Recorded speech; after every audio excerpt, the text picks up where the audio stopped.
Hai teman-teman semua, senang banget bisa kembali ketemu di dalam acara Youth for Christ, Renungan untuk Kaum Muda, bersama dengan saya Pendeta Sindu, melayani sebagai pendeta jemaat di GKI Samanhudi.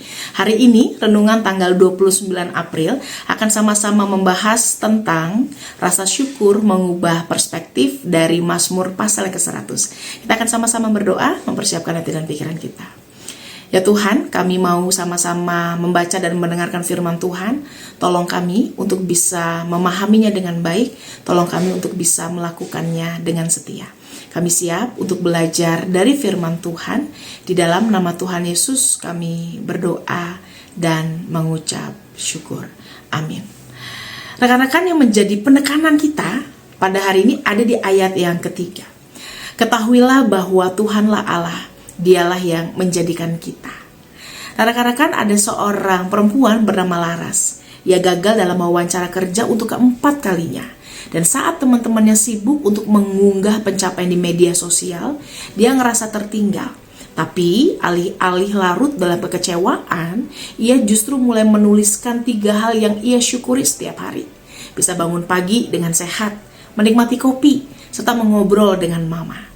Meski belum mendapatkan pekerjaan, ia merasa lebih tenang dan dekat dengan Tuhan. Bukan karena hidupnya sempurna atau baik-baik aja, tapi karena hatinya belajar untuk melihat kebaikan Tuhan di tengah kesulitan. Itulah yang membuat Laras mampu bersyukur.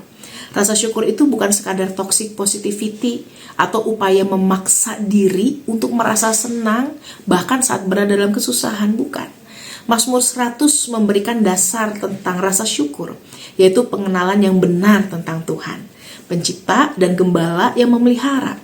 Dalam bahasa Ibrani nih rekan-rekan, kata ketahuilah itu mengandung makna pengakuan yang mendalam dan relasional.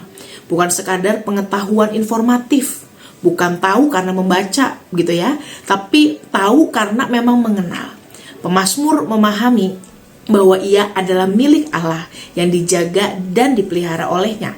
Rasa aman dan syukur itu nggak lagi bergantung pada kondisi eksternal, melainkan pada identitas rohani yang kokoh. Nah, youth, bersyukur itu berarti mengakui siapa Tuhan dan siapa kita di dalam Dia, serta membiarkan realitas rohani itu mengubah cara kita memandang dunia ini. Kita diajak untuk bisa memiliki rasa syukur yang mengubah perspektif, karena dengan mengalihkan fokus dari masalah kepada Sang Pemelihara yang mengasihi kita. Ketika kita bersyukur, kita akan bisa menjalani hidup yang bukan dengan beban, melainkan dengan harapan. Kiranya kita semua yang masih ada dalam pergumulan boleh ditolong untuk bisa tetap semangat menemukan kebaikan-kebaikan Tuhan dalam semua hal yang dipercayakan kepada kita. Kita akan sama-sama berdoa. Mari kita berdoa.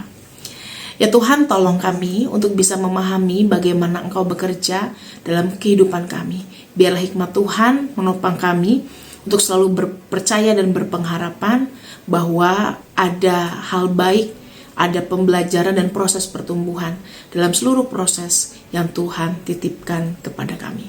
Kami siap untuk bisa menjalani dan melanjutkan kehidupan kami. Sertailah kami semua. Di dalam nama Tuhan Yesus kami berdoa dan mengucap syukur. Amin. Thank you so much teman-teman. Jangan lupa like, share, dan juga subscribe supaya video ini bisa jadi berkat buat makin banyak anak muda. Tuhan berkati. Bye.